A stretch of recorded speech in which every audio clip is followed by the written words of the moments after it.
A mi em preocupa molt el que els xiquets cada dia més jovenets estan fent violència de gènere. Jo crec que sobretot hi ha que començar des de l'educació.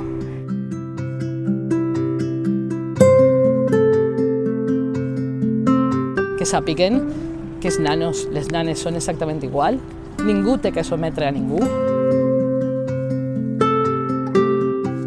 La influència de la televisió, la influència de la música per a gent jove. Patim el risc en aquesta generació de dones que venen darrere de nosaltres de ser la primera generació que involuciona respecte als drets feministes.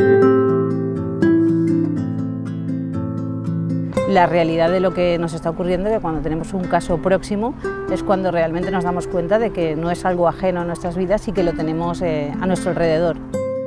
Hay que prestarle ayuda, vivienda, trabajo, hay que tirarle una mano, pero tirarle una mano y sacarla adelante.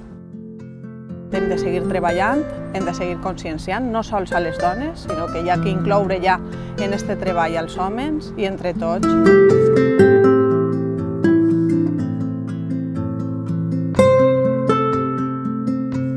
Evidentment, tolerància zero, absolutament, i això vol dir la implicació de totes les administracions, de tots els estaments.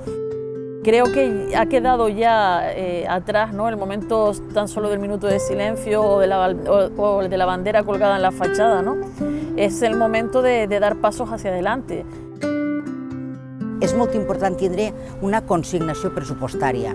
Si tu no pressupostes contra la violència de gènere, mai podrem adoptar mesures per acabar amb ella. Es necesario, creo, un pacto de Estado serio entre todas las fuerzas políticas y haciendo sobre todo hincapié en la educación. Creo que la educación tiene que ser la piedra filosofal.